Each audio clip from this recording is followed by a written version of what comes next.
अस्सलाम वालेकुम friends, welcome back to my channel novels by Areej Shah. तो फ्रेंड्स, हम नावल का नेक्स्ट पार्ट रीड करते हैं। तायशा को यकीन नहीं आ रहा था कि वो इस वक्त अपने सामने करदम के बेटे को देख रही है। वो शक्ल सूरत में उससे बहुत ज़्यादा मुशाबहत रखता था। कोई भी उसे देखकर कह सकता था कि वो करदम शाह का बेटा है, लेकिन वो बच्चा हद से ज़्यादा एहसास कमतरी का शिकार था।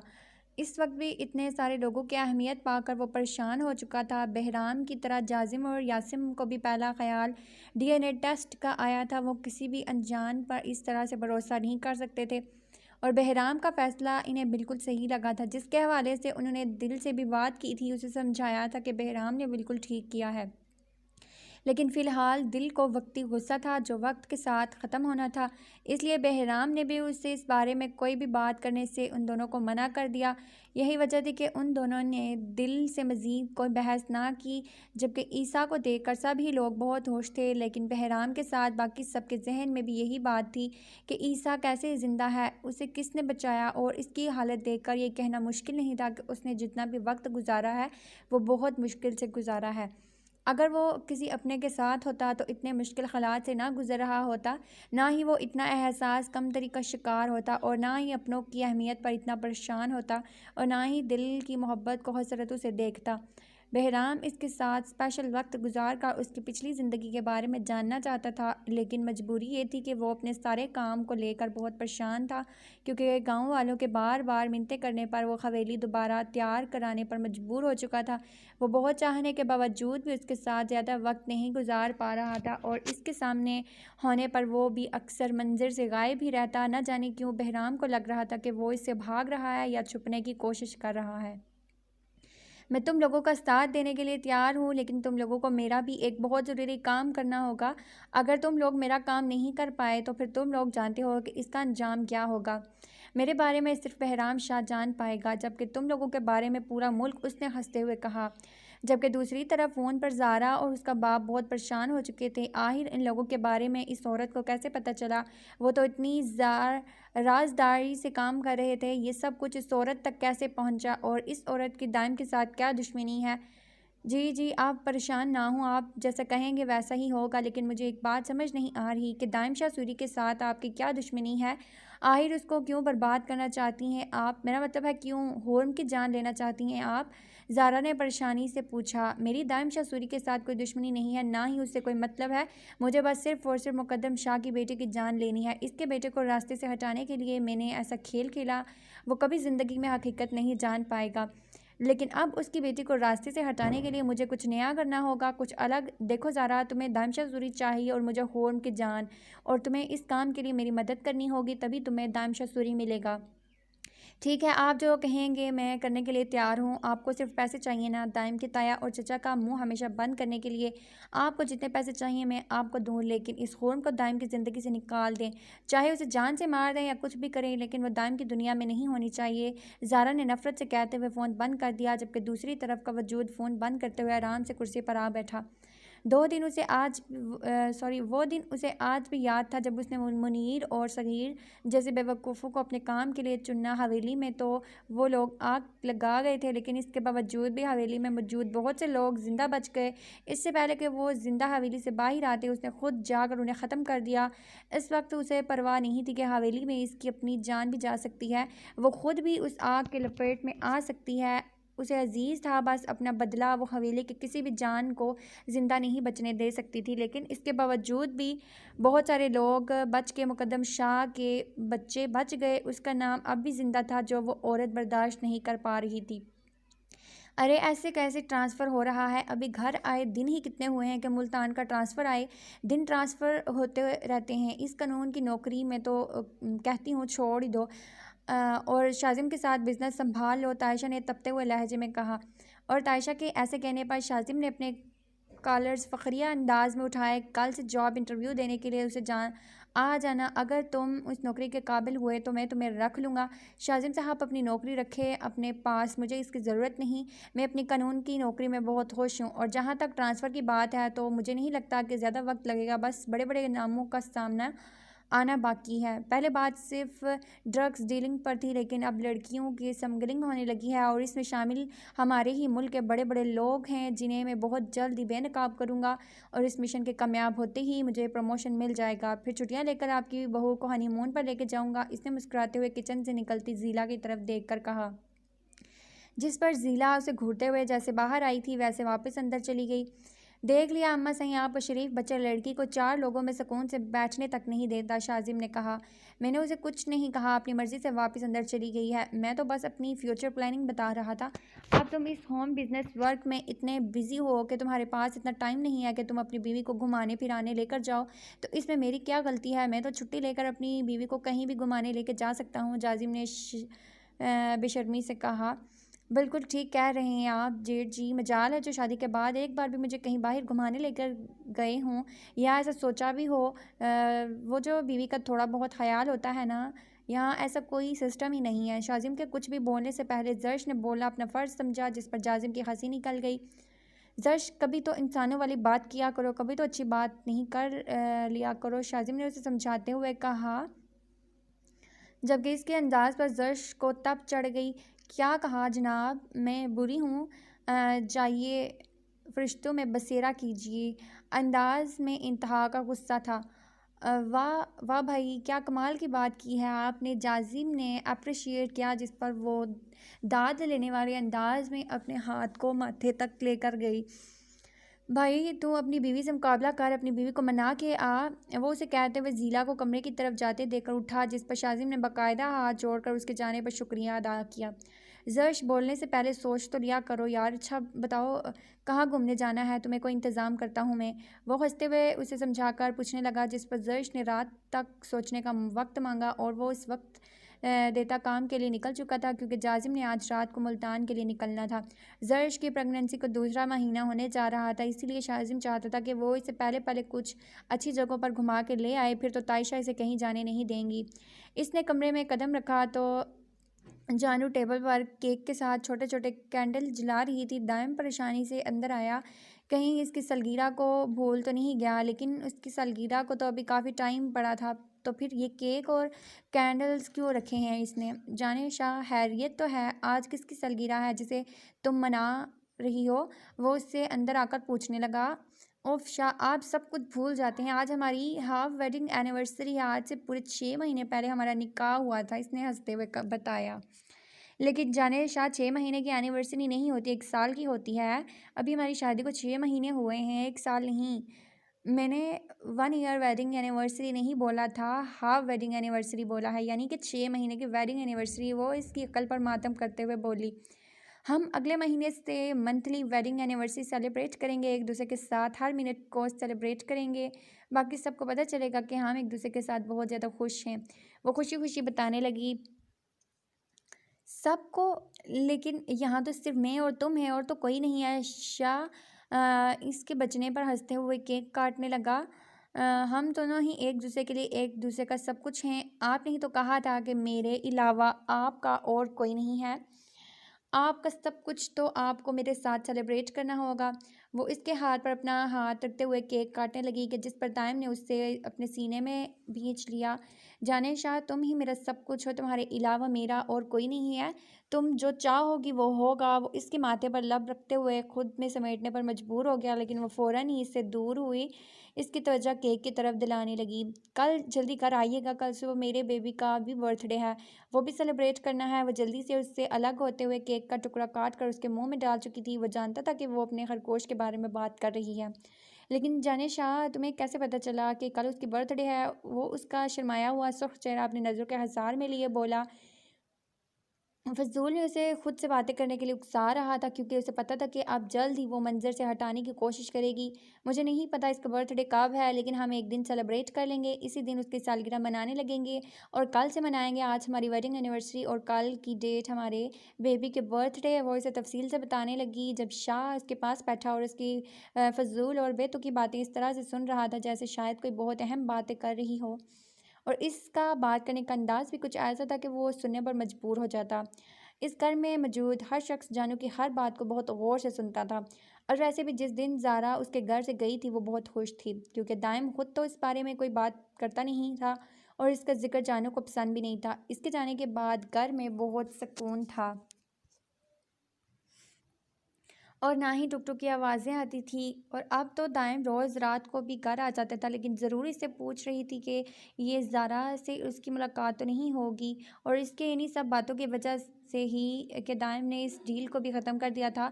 वो जानू को किसी भी कीमत पर खुद से बदगुमान नहीं होने दे सकता था, इसलिए उसने उस डील को भी कैंसिल कर दिया, जिससे उसे ये लगता था कि जानू उससे दूर हो सकती है। डील के कैंसिल होने की वजह से इससे काफ़ी नुकसान भी हुआ था, लेकिन जानू से ज़्यादा उसके लिए और कुछ भी अहम नहीं था। ज़ारा का बाप 3 बार ऑफिस आकर उसे समझा चुका था कि इस तरह से डील कैंसिल करने से भी बहुत नुकसान होगा, लेकिन दाइम को कोई बात नहीं सुननी थी। उसने कह दिया कि वह ज़ारा और उसके बाप से कोई ताल्लुक़ नहीं रखना चाहता, क्योंकि ज़ारा की वजह से इसकी पर्सनल लाइफ में बहुत प्रॉब्लम्स हो रही है। दाइम ने बिना वक्त ज़ाया किए ज़ारा को की हुई हरकत उसके पास के बाप के सामने खोल के रख दी थी, जिस पर ज़ारा के बाप ने कोई खास रिएक्शन नहीं दिया। अगर वो ज़ारा कुछ शर्म दिलवाता, उसकी हरकतों से उसे समझाता, तो शायद वो डील कैंसिल ना करता, लेकिन इसको तो इसकी इस हरकत से कोई फ़र्क नहीं पड़ता था, जिस पर दाइम ने मजबूर होकर डील को ख़त्म कर दिया। और अब तो जानू के साथ अपना ही मज़ा आ रहा था। इसकी मासूम बातें, मासूम हरकतों ने दाइम की ज़िंदगी को खूबसूरत बना दिया था। वो इसे घर तो ले आया था, लेकिन अब भी बेसुकून था। ईसा का इससे खींचा रहना, ज़्यादा बात ना करना, बहराम के बार बार बार बुलाने पर भी उसका ना आना बहराम को परेशान कर रहा था। वो इससे दूर क्यों रहता है, जबकि अब तो वो दिल का भाई साबित हो चुका है, फिर क्यों इससे बात नहीं करता। वो सारा दिन दिल के साथ रहता था और शाम को उसके आते ही डर के अपने कमरे में चला जाता। दिल रात गए तक उसके कमरे में रहती। दिल का वक्त बहुत खूबसूरत गुजर रहा था अपने भाई के साथ। वो तो उसके चेहरे की खुशी से ही अंदाज़ा लगा चुकी थी, लेकिन न जाने क्यों वो इससे दूर रहता था। यहाँ तक कि उससे नज़र तक ना मिलाता था, तो पहले ही दिन उसे खुद से बहुत ज़्यादा ही डरा चुका था। शुरू के कुछ दिन दिल भी उससे काफ़ी ज़्यादा खफा रही, लेकिन अब आहिस्ता आहिस्ता सब कुछ ठीक हो रहा था। दिल फिर से नॉर्मल हो चुकी थी। शायद वो सिर्फ वक्ती गुस्सा था जो वो अपने भाई के खोने के डर से कर रही थी। अब जब उसे बहराम ठीक लग रहा था, तो वो दोबारा से नॉर्मल हो चुकी थी, लेकिन ईसा नॉर्मल नहीं था। न जाने क्यों उसे लग रहा था कि वो इससे खौफज़दा है। इसने बहुत बार ईसा से इस बारे में बात करने की कोशिश की, लेकिन वो हर बार उसे देखकर कमरे में बंद हो जाता। इसने इसकी रिपोर्ट चेक की थी। वो काफ़ी लायक स्टूडेंट था। उसने इस हवाले से दिल से बात की थी कि इसकी स्टडीज़ के सिलसिले में इसे लंदन भेज दिया जाए, लेकिन दिल ने ये कहकर टाल दिया कि अभी इसके भाई को इसके पास आए वक्त ही कितना हुआ है कि वो इसे दूर कर दे। वो यहाँ रहकर भी पढ़ सकता है और पाकिस्तान में भी अच्छी पढ़ाई हो सकती है। और इसके जज्बाती फैसले पर बहराम खामोश हो गया। ये सच था कि वो काफ़ी अर्सा उससे दूर रहा था। अब दिल का हक बनता था कि वो अपने भाई के साथ वक्त गुजारे। शायद आहिस्ता आहिस्ता वो समझ जाएगी कि इसे ज़िंदगी गुजारने के लिए अच्छी तालीम की ज़रूरत है, और फिर जो दिल फैसला करेगी वही सही होगा, क्योंकि ये सच था कि पाकिस्तान की पढ़ाई भी अब किसी मुल्क से पीछे नहीं है।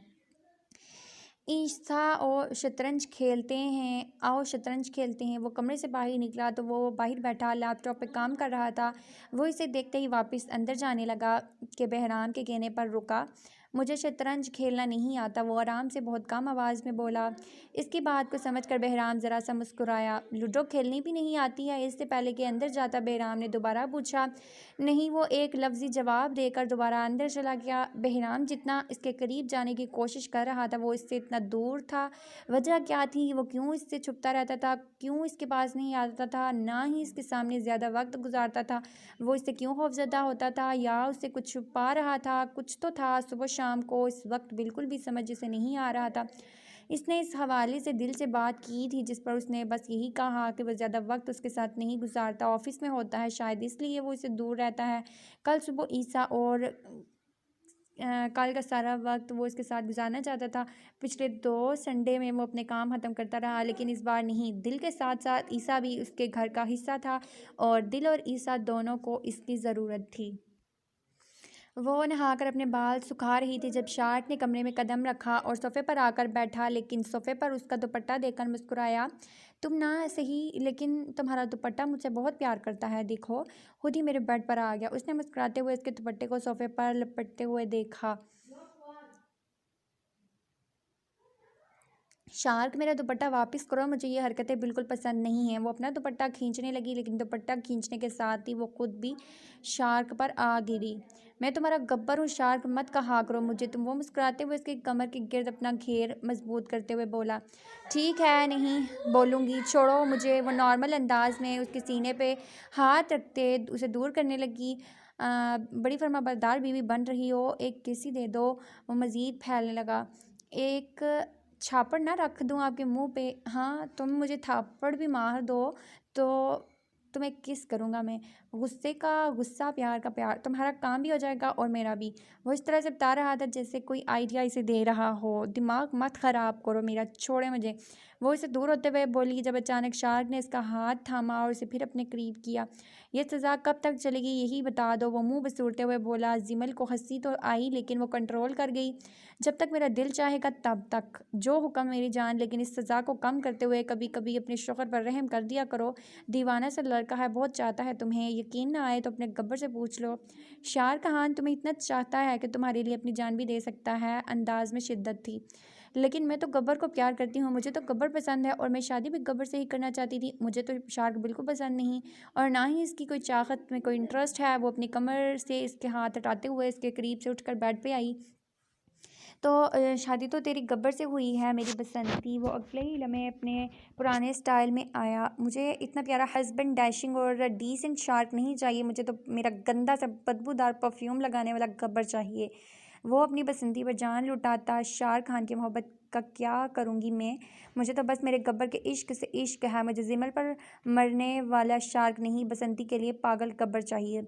आप तंग मत करो, मुझे सोने दो और ख़ुद भी सो जाओ, सुबह काम पे जाना है तुमने। वो करवट लेते हुए सो गई और न जाने कितनी देर इसको देखता रहा। वो तो बसंती को गब्बर चाहिए, शार्क ने मुस्कुराते हुए कहा। फिक्र मत कर बसंती, बहुत जल्द तेरा गब्बर तेरे पास आएगा।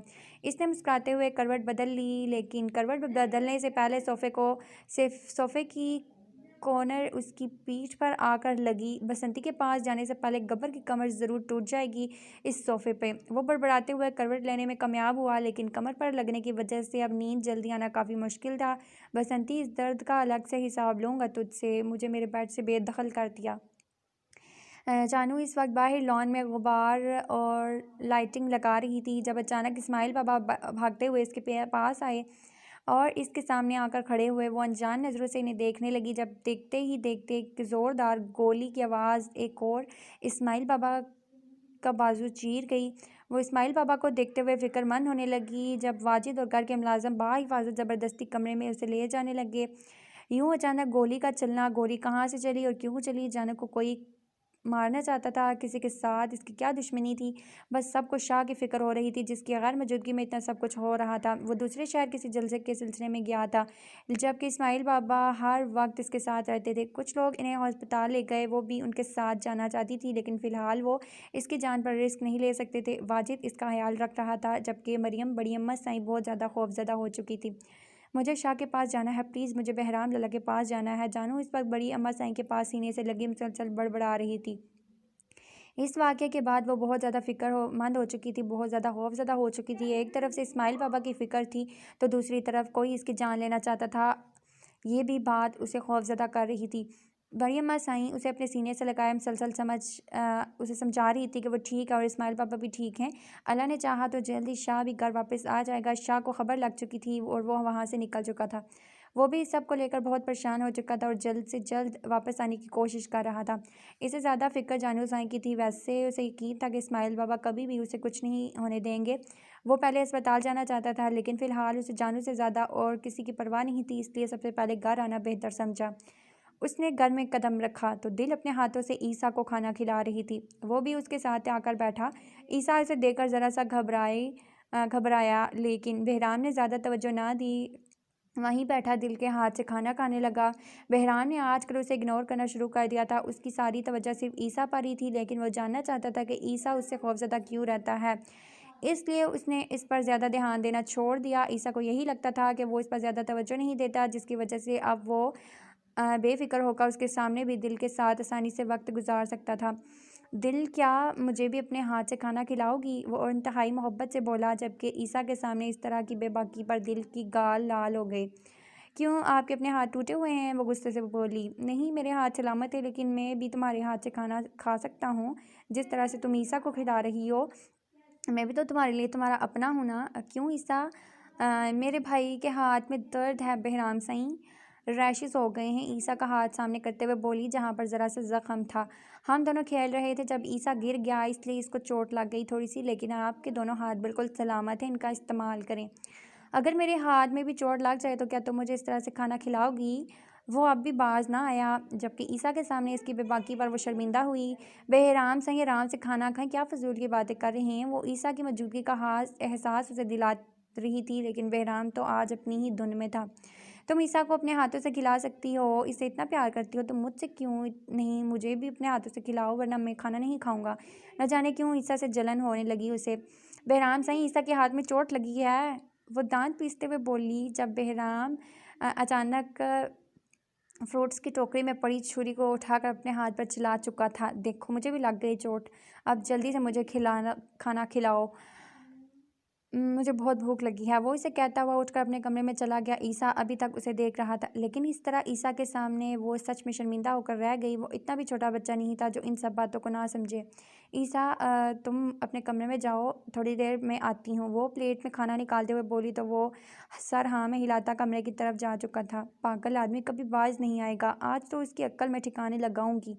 उसने कमरे में कदम रखा तो जानू को बड़ी अम्मा के साथ चिपके देखा। उसे देखते ही उसके पास भागती आई और उसके सीने से लग के रोने लगी, जबकि दाइम भी परेशानी से अपनी बाहों में भींचे उसे चुप करवाने की कोशिश करने लगा। आज सच में वो बहुत ज़्यादा खौफजदा हो चुका था, जानू को खुद से दूर करने का सोचते हुए भी। उसकी रूह कांप उठती थी, अगर आज उसे कुछ हो जाता तो बहराम को क्या होता और अपने दिल को क्या जवाब देता, जो सिर्फ और सिर्फ उसके नाम पर धड़कता था। ये लड़की उसके दिल में धड़कन की तरह धड़कती थी। अगर उसे कुछ हो जाता तो वो बेजान हो जाता, बस हो जाता, शायद मर जाता। उसका दिल अब भी उस शिद्दत से धड़क रहा था। जानू को अपने सीने में भींचे वो न जाने कितनी ही देर उसके बाल चलाता रहा, जबकि वो मुसलसल रोते हुए उसके सीने से लगी कोई छोटी सी बच्ची लग रही थी। अम्मा साईं और मरियम भी बहुत ज़्यादा खौफज़दा थी। ये जो अचानक वाक़या उसके घर में पेश आया, उसके बाद इनका खौफज़दा होना बनता था। मुझे लगता है दूसरी पार्टी के लोग थे, आपको पार्टी से हटाने के लिए उन्होंने ये खरबा आजमाया है कि आपकी कमज़ोरियों पर हमला करने लगे हैं। ये सिर्फ आपको डराने के लिए किया गया है, इनका इरादा जानू को ख़त्म करने का नहीं था। अगर ऐसा कोई इरादा होता तो जिसने गोली चलाई वो काफ़ी प्रोफेशनल इंसान था, क्योंकि ये गोली किसी आम बंदूक से नहीं चली, ये किसी शूटर का काम है। सर, ये सब कुछ आपका नाम मिटाने के लिए किया जा रहा है। इन्हें लगता है कि आपकी कमज़ोरियों पर हमला करवा के वो आपको डरा देंगे और पार्टी से आपका नाम वापस ले लेंगे। मेरे ख़्याल में आप सब घर वालों को एक सेफ़ जगह मुंतकिल करके हमें पार्टी में अगला कदम उठाना चाहिए। वाजिद इसके पास आकर ऐसे तफसील बता रहा था, जबकि दाइम अभी तक जानू के कांपते हुए वजूद को अपने साथ लगाए इसके कान में सरगोशियाँ कर रहा था। वाजिद क्या कह रहा था क्या नहीं, उसे बिल्कुल होश नहीं था। इस वक्त उसके लिए सबसे ज़्यादा अहम उसकी जान थी, जो इस वक्त उसकी बाहों में थी। दिल ने कमरे में कदम रखा तो अपने हाथ में पत्ती बांधे शायद उसका इंतज़ार कर रहा था। इसे आते देखकर पट्टी बांधे उसका इंतज़ार कर रहा था। उसे आते देखकर वो मुस्कुराया। उसे यकीन था दिल ज़्यादा देर खुद पर कंट्रोल नहीं कर पाएगी, और ऐसा ही हुआ, जबकि दिल को आज ये शख्स किसी साइको इंसान से कम नहीं लग रहा था। एक बच्चे से जेलस हो रहा था, वो भी वो बच्चा जो उसकी बीवी का भाई। न जाने क्या सोच रहा होगा बेचारा। ईसा को वो कैसे समझाती कि ये जीजू का दिमाग है ही ऐसा, पैदल हो चुके हैं ये दिमाग से। अगर आइंदा आपने ईसा के सामने कोई ऐसी हरकत की ना, आपका ये हाथ तो क्या, आपका बाजू कंधे से मैं उखाड़ के फेंक दूंगी। वो धमकी देते हुए नवाला बनाकर मुंह में डालने लगी, जबकि बहराम खामोशी से इसकी डांट सुनते हुए खाना खाने में लगा। आज के बाद तुम भी फजूल में मुझे ज़िद नहीं करोगे मेरे साथ। अगर मैं तुम्हें तुम्हारे भाई से प्यार करने से रोक नहीं रहा तो इसका ये मतलब नहीं है कि तुम मुझे पागल कह दो और बिल्कुल इग्नोर कर दो। शोहर को हमेशा सबसे ज़्यादा अहमियत देनी चाहिए, और मैं तुम्हारा शोहर हूँ। वैसे इसे बता रहा था जैसे वो उसका शोहर नहीं उसका मालिक है। अगर उसे अहमियत नहीं देगी तो वो इसे तनख्वाह नहीं देगा। आपको पता है आपके दिमाग के 2-3 पेजेस ना ढीले होकर रह गए हैं, कहीं गिर गए हैं, और बेहतर है जल्द से जल्द उन्हें ढूंढकर दोबारा आपके दिमाग में फ़िट करवाएं, इससे पहले कि आप पागल हो जाएं। बल्कि मुझे तो लगता है कि आप अगर वो पेजेस मिल जाने से भी कोई फ़ायदा नहीं होगा अब, क्योंकि आपका दिमाग तकरीबन ख़राब हो चुका है। वो दूसरा नवाला उसके मुंह में डालते हुए बोली। बहराम हाँ में सर हिलाता खाना खाने लगा। तुम भी कोई काम कर दो और कुछ तो करती नहीं हो मेरे लिए। मेरे जो पेजेस गिर गए हैं ना उन्हें ही ढूंढ दो उससे पहले कि मैं मुकम्मल पागल हो जाऊं। आगे नुकसान तो तुम्हें होगा क्योंकि अब मैं मुकम्मल पागल नहीं हूं तो तुम्हारी जान नहीं छोड़ता। सोचो अगर मैं पागल हो गया तो तुम्हारा क्या हाल होगा। उसकी बातों से मज़ा लेते हुए बोला। ईसा के सामने इस हरकत पर दिल का दिल चाहा कि उसे बहुत सारी बातें सुनाए, लेकिन इसके हाथ के बारे में सोचते हुए कहीं ना कहीं उसके दिल में नरमी पैदा हो रही थी। यही वजह थी कि वो इतना सब कुछ सुनने और कहने के बावजूद भी उसके पास बैठी उसे खाना खिला रही थी, क्योंकि ये सब कुछ सिर्फ और सिर्फ उसके हाथों से खाना खाने के लिए किया गया था। उसने कभी कभी वो इस शख्स की मोहब्बत को सोचकर परेशान हो जाती तो कभी कभी अपनी किस्मत पर नाज करती, लेकिन इसके सामने अपनी मोहब्बत का इजहार करना उसके बस से बाहर था। वो उसे कभी नहीं बताना चाहती थी कि वो इस शख्स को कितना चाहती है। आज से नहीं, बचपन से लेकर जवानी की हर एक लम्हे तक उसने अपने साथ को सिर्फ और सिर्फ बहराम मुकद्दम शाह को तस्वर किया था। लेकिन यह भी सच था कि वो इसके सामने कभी अपनी मोहब्बत का इजहार नहीं कर सकती थी, क्योंकि इसके दिल में डर था कि वो जिससे भी मोहब्बत करेगी उससे छोड़कर चला जाएगा। तो वो ईसा से भी मोहब्बत नहीं करना चाहती थी। उसके दिल में तो ईसा के लिए भी खौफ पैदा होने लगा था। ये ना हो कि वो भी उसे दूर चला जाए। इतने बरसों के बाद उसे वो मिला था, इसका मासूम छोटा सा भाई, इसका छोटू, जिसे वो चाहती थी और कभी भी उससे दूर नहीं होना चाहती थी। वो जब से यहाँ आया था उसके बारे में जान रही थी, आहिस्ता आहिस्ता सही, लेकिन उसके साथ वो इस पर खिल रहा था और मासूम सा बच्चा। उसने आसान वक्त नहीं गुजारा था, न जाने कितने साल तक अपने से दूर रहा, तन्हा वो कैसे रहा होगा। उसे पता था तो बस इतना कि कोई औरत उसे यतीम खाने के दरवाजे पर छोड़ गई थी, जिसके साथ ये फ़ोटो और वो चेन भी थी, जिसे उन लोगों को पता चला था कि वो करदम शाह का बेटा है। वो बचपन से लेकर अब तक कैसा था, दिल को सब कुछ बता चुका था, लेकिन बहराम से दूर ही रहता था। बहराम के पहले दिन की सख्ती के बाद या कोई और वजह थी, दिल नहीं जानती थी, लेकिन अब तो बहराम भी उसके ज़्यादा पास नहीं जाता था और ना ही दिल ने उसके लिए उसे फोर्स किया था। हाँ, इसके पास था, उसे मोहब्बत करता था, दिल के लिए इतना ही काफ़ी था। और अगर बहराम को इसकी ज़ात में दिलचस्पी होती तो खुद आहिस्ता आहिस्ता इसमें मुलव्वस हो जाता। कहाँ खो गई बेगम, खाना खा चुका हूँ। वो कब से उसे ज़बरदस्ती नवाले बना बना कर खिला रही थी। बहराम पहले तो खाना खाता चला गया, लेकिन अब उसे सोचो कि भरपूर डूबा देकर खाना जितना खा सकता था खा चुका था, लेकिन अब उसके बस से बाहर हो चुका था, जिसकी वजह से मजबूरन उससे सोचो से बाहर निकालना पड़ा। कहीं नहीं, आपका खाना हो गया, अब जाकर आराम करें और फजूल सोच अपने दिमाग से निकाल दें। आपको अपने हाथों से खाना मैंने सिर्फ इसलिए खिलाया क्योंकि आपको तकलीफ़ ना हो, वरना मेरे भाई से जलने की ज़रूरत नहीं है। मेरा भाई आपको कुछ नहीं कहता, इसलिए बेहतर होगा कि आप इससे बेकार में ना जलें। वो इसे कहती बाहर जाने लगी कि पीछे से आवाज़ आई, मेरे अलावा या मुझसे ज़्यादा किसी से मोहब्बत करके दिखाओ, फिर देखो क्या करता हूँ। वो अभी भी चेंज कर रहा था, जबकि दिल गुस्से से उस शख्स की बातें सुनती पैर पटकती बाहर चली गई। अरे मर गया है हमारा बेटा, उसे बख्श दो। चौधरी इफ्तिखार यासीन के सामने प्रशांत से बैठे अपने बेटे के कारनामे सुनकर कराए थे। जी बिल्कुल मर चुका है आपका बेटा, लेकिन मरने से पहले ऐसे घटिया काम करके गया है ना कि कब्र में भी सुकून नहीं आएगा उसे। आपके बेटे ने अपनी पहली बीवी का खुद कत्ल किया और उसके साथ अपनी 3 बेटियों को भी मार डाला। दूसरी बीवी के प्रेगनेंसी के दौरान ही उसने अपने 2 बच्चों को पैदा होने से पहले मार दिया और फिर तीसरी बेटी के टाइम पर अपनी औलाद को बचाने के लिए इस मासूम औरत ने झूठ बोला कि इस बार उसे बेटा पैदा होने वाला है ताकि उसकी औलाद दुनिया में आ सके। शुक्र करें आपका बेटा मर गया, वरना मेरे हाथ से दूसरी बार मर जाता। यासीम इंतहाई गुस्से से बोला था। आपका बेटा, आप और आपका पूरा खानदान एक औरत के बतन से ही पैदा हुआ है। मर्द मर्द करते हो तुम लोग, एक मर्द को मर्द से पैदा करके दिखाओ। बच्चियों की पैदाइश से इतनी नफरत क्यों थी आपको? और अब जब आपको पता है कि आपका बेटा रहा है ही नहीं और ना ही इस हवेली का कोई वारिस, तो आपको आपकी पोती याद आ गई है। कान खोलकर सुन लीजिए, आपके बेटे का कत्ल उसकी दूसरी बीवी ने किया था, क्योंकि वो उसकी औलाद को मार देना चाहता था, यानी कि अपनी बेटी को, जिसके लिए आज आपको कोर्ट में केस कर रहे हैं। नशाल पर आप लोगों के लिए वानी मर चुकी है, लेकिन नशाल के लिए वो उसका आखिरी सहारा है। वो बेखाव औरत मेरी पोती को चिट्टा, खबरदार जो मेरी बीवी के खिलाफ एक लफ्ज़ भी बोला। वह इंतहाई गुस्से से उठकर चौधरी के मुंह पर एक ज़ोरदार तमाचा लगा चुका था, जबकि उसकी उजरत पर चौधरी घूर कर रह गया। जाजिम उसे रोकता हुआ उसके गुस्से के काबू करने की कोशिश करने लगा। एक औरत बिकती तब है जब तुम जैसे मर्द उसे ख़रीदने के लिए पैदा होते हैं, जब तुम जैसे मर्द गरीबों की मजबूरियों को फ़ायदा उठाकर गरीबों की बेटियों पर गंदी नज़र डालते हैं। औरत से इतनी ही नफ़रत है तो मर्द को वारिस साथ देने के लिए औरत की ज़रूरत क्यों पेश आती है तुम लोगों को? अगर बेटी से तुम्हारे बेटे को इतनी ही नफ़रत थी तो खुद पैदा कर लेता बेटा। 3 शादियाँ क्यों की उसने? क्योंकि वो भी जानता है कि एक औरत के बगैर ये कायनात नहीं चल सकती। खुदा ने इस दुनिया में सबसे खूबसूरत चीज़ औरत बनाई है और तुम लोगों ने इसी औरत का मजाक बना के रख दिया। अगर बेटा पैदा नहीं करेगी तो मार दोगे, अगर बेटी पैदा हुई तो क्यों हुई? यही करते आए हो ना तुम इफ्तिखार चौधरी। तुमने तो अपनी बेटियों को दुनिया में नहीं आने दिया, अपनी पोतियों को क्या नहीं आने देते तुम? 8 बच्चियों के बाद बच्चा पैदा हुआ था तुम्हारी। वो 8 बेटियां कहाँ हैं? मार दी, काट कर फेंक दिया, जला दिया उनको। क्या क्या तुमने उनके साथ किया? तब सवाल पूछने वाला कोई नहीं था, लेकिन अब है। और ये मत सोचना कि ये केस बंद होने दूंगा। ये केस हाई कोर्ट तक जाएगा। तुम्हें सिर्फ तुम्हारी पोतियों का ही नहीं, तुम्हें तुम्हारी बेटियों का भी हिसाब देना होगा। अफसोस हो रहा है मुझे आप पर मिसेस चौधरी। काश आपकी माँ ने भी आपको पैदा करते ही मार दिया होता, या चौधरी इफ्तिखार साहब आपकी माँ को भी पैदा होते ही ख़त्म कर देना चाहिए था, ताकि आप जैसे घटिया और जलील लोग इस दुनिया में मज़ीद नापाकी ना करते। वो इंतहाई गुस्से से इन दोनों मियाँ बीवी को देखते हुए बोला, चलो जाजिम, ये केस बंद नहीं होना चाहिए। वो जाजिम से कहता बाहर जा चुका था, जबकि जाजिम भी इन मासूम बच्चियों को इंसाफ दिलाने के लिए यासिम के साथ खड़ा था। चौधरी साहब, क्या हमारी पोती कर नहीं आएगी? मिसेस इफ्तिखार ने पूछा। पोती को भूल जाओ बेगम, ये लोग हमें और केस में फंसा रहे हैं और यकीनन वो लड़की को भी इस केस से निकाल देंगे।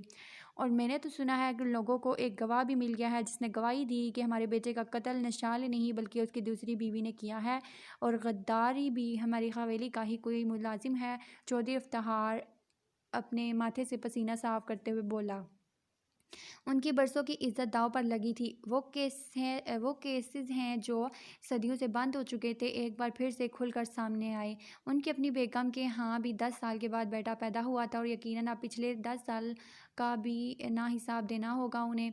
आज संडे था और आज बहराम सारा दिन ईसा के साथ गुजारना चाहता था, इसलिए जब वो बाहर आया तो दिल और ईसा को कहीं जाने के लिए तैयार देकर पूछने लगा, मैं और ईसा शॉपिंग के लिए जा रहे हैं। मैं उसकी ड्रेसिंग चेंज कर रही हूँ, बस पसंद से उसके कपड़े ख़रीदूँगी और छोटू को कोई मसला नहीं है। वो जल्दी से जल्दी जूते पहनती मुकम्मल तैयार थी, जबकि उसके कुछ फासले पर फ्रेश से ईसा उसे मुस्कुराते हुए दिखाई दिया। लेकिन बहराम के आने पर उसकी मुस्कुराहट सिमट गई, जैसे बहराम ने बहुत शिद्दत से नोट किया। यार मुझे भी ले चलो, मैं तुम दोनों के लिए ही तो घर रुका हूँ। अगर तुम लोग यहाँ नहीं होगे तो मैं क्या यहाँ मक्खियाँ मारूंगा? बहराम ने कहा। गुड आइडिया, घर में काफ़ी मक्खियाँ हो गई हैं। वैसे तो आप किसी काम के नहीं हैं, यहाँ काम कर लें, लेकिन मैं और छोटू शॉपिंग के बाद घूमने फिरने भी जाएंगे और हमारा डिनर और लंच करने का भी इरादा बाहर ही है।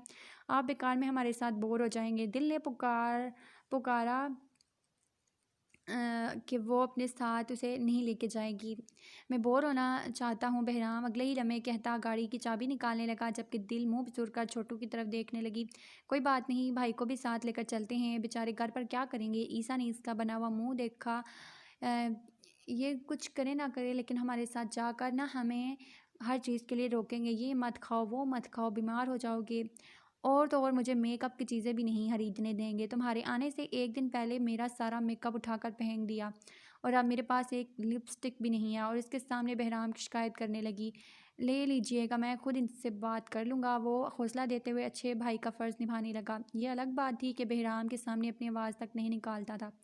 कोई ज़रूरत नहीं है उनसे बात करने की, मैं इनको बता लूँगी खुद ही। ये कौन सा दिन में घर रहते हैं? दिल ने उसके उसके भावों में हाथ डालते हुए बाहर का रास्ता लिया। बहराम ने एक नज़र अंदर से उन दोनों को आते देखा था। इस तरह से कभी मेरा हाथ नहीं पकड़ा मैडम ने, वो गुस्से से नज़रें फेर गया। बहुत जल्द तुम्हारी आज़ादियाँ ख़त्म करूँगा मिसेस दिल, बहराम शाह वो गाड़ी स्टार्ट करते बोला, जबकि दिल ने ईसा को आगे बैठने का इशारा किया, जिस पर वो फ़ौरन इनकार कर गया। वो मुझे अजीब तरीके से देखते हैं, मुझे डर लगता है इनकी आंखों से। वो नज़र झुकाकर बोला, उसे घूरना नहीं कहते हो, तुमसे बहुत प्यार करते हैं। चलो मैं ही आगे बैठ जाती हूँ। वो उसे समझाते हुए आगे बैठ चुकी थी, क्योंकि वो जानती थी कि जो भी हो बहराम कभी भी दिल के भाई से नफरत नहीं कर सकता, और ना ही वो बेवजह की बातों को अपने दिल पर लेता था। हाँ, उसे थोड़ा सा शक था इस बार, क्योंकि वहाँ से बचना आसान नहीं था। दिल इन सब बातों की गहराई तक जाना ही नहीं चाहती थी। इसे बस इसका भाई मिल गया था, इसे और कुछ नहीं चाहिए था। एक औरत उसे यतीमखाने छोड़ गई, वो औरत कौन थी दिल इस बारे में जानना भी नहीं चाहती थी, क्योंकि वो जो भी थी इनकी अपनी नहीं थी। क्योंकि हुरिया धड़कन, सवेरा, मुकद्दम, करदम, दादा साईं और रिजवाना दादों की लाशों को अपनी आंखों से देख चुकी थी और आज भी उनके कब्रों पर जाकर दुआएं मांगती थी। शायद वो उनकी कोई मुलाजिम होगी और शायद वो सिर्फ उसके भाई को ही बचा सकी। शायद उसे लगा होगा कि हवेली में और कोई नहीं बचा। शायद उसे पता ही नहीं था कि हवेली के कुछ मकीन आग से बच भी गए। या शायद वो कभी पलट कर आई ही नहीं होगी। लेकिन जो भी था, दिल को उसका भाई मिल चुका था। वो दोनों शॉपिंग मॉल में पहुंचे तो दिल बहराम को नज़रअंदाज करते हुए एक बार फिर से उसका हाथ थाम कर अंदर चली गई। जाने शाह, मुझे शक हो रहा है कि मैं यहाँ हूँ, मैं यहाँ हूँ भी कि नहीं। लेकिन इसकी बड़बड़ाहट को वो नज़रअंदाज करते आगे बढ़ी। आप ज़्यादती कर रही हैं। ईसा को इसका अंदाज़ बुरा लगा, जबकि वो होंठों पर उंगली रखते हुए उसे लेकर आगे बढ़ी। अगर इन्हें साथ लिया ना तो यकीन करो कुछ अपनी मर्ज़ी से नहीं खरीदने पाओगे। 16वीं सदी की रूह इनके अंदर बैठी है, जो कभी भी मुझे और तुम्हें अपनी मर्ज़ी से कुछ करने नहीं देगी। पहले नया ज़माना, नए फ़ैशन के बारे में तो वो कुछ जानते ही नहीं हैं। ये देखो, ये शर्ट कितनी प्यारी है, तुम पर कितनी जचेगी। शर्ट उसके साथ रखते हुए दिल एक्साइटेड होकर बोली, जो इसे भी काफ़ी पसंद आई थी। लेकिन इसका ध्यान तो बहराम पर था, जो कहने को तो इनसे कुछ फासले पर खड़ा था, लेकिन सारा ध्यान इन दोनों पर था। वैसे यह शर्ट मुझ पर भी सूट करेगी, बहराम ने पीछे से आकर कहा।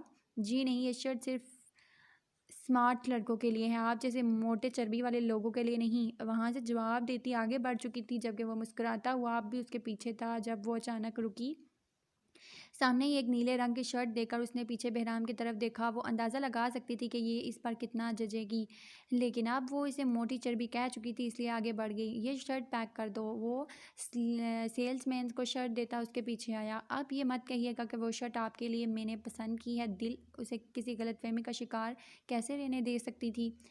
ये मैंने नहीं कहा, तुम्हारे अंदर चोर बोल रहा है, वो मुस्कुरा कर कहता आगे बढ़ गया। तुमने देखा, उन्होंने मुझे चोर कहा। वो ईसा की गवाही चाहती थी, जिस पर ईसा फ़ौरन हाँ में सर हिला गया। जब बहराम ने उसे मुड़ कर देखा और अगले ही लम्हे वो ना में गर्दन हिला गया। गुड बाय, हमारी जोड़ी जीजा साले की बेस्ट रहेगी, वो मुस्कुरा कर बोला। जब दिल ने उसे घूरा, वो आपको चोर नहीं बोल रहे थे, वो दिल के बात कर रहे थे। अब वो उसे सफाई देने लगा। देखो, तुम पार्टी मत बदलो, तुम मेरे भाई हो, वो मेरे खबरदार जो किसी और का साथ देने की कोशिश की। तुम्हारी बहन सही हो या गलत, लेकिन तुम्हारे लिए सही होनी चाहिए। भाई और बहन की बॉन्डिंग होती है, वो समझाते हुए बोली, जबकि बहराम अब काउंटर पर एक खूबसूरत ड्रेस पैक करवा रहा था। मैं पहले बोल रही हूँ, मुझे ये कलर बिल्कुल पसंद नहीं है और मैं ये नहीं पहनूंगी, वो इसके पीछे आकर बोली थी। मैंने कब बोला कि ये तुम्हारे लिए है। अब बहराम को तंग करने का मौका मिल गया। मेरे लिए नहीं है तो क्या इस ज़ारा के लिए है?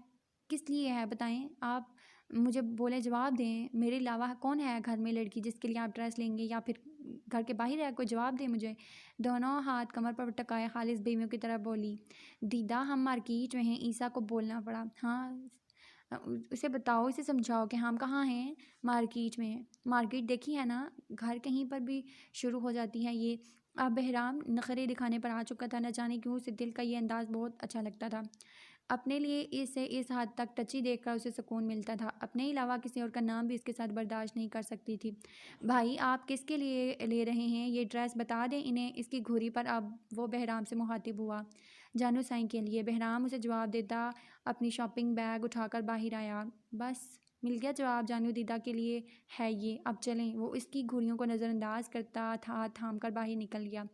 कल वो लोग जानू साईं से मिलने के लिए मुल्तान रवाना होने वाले थे, क्योंकि उसे दिल ने बताया था कि इसके बॉडीगार्ड को गोलियां लगी हैं, जिसकी वजह से दाइम ने इसका कहीं भी आना जाना बंद कर दिया था। और अभी तक वो ऐसा ही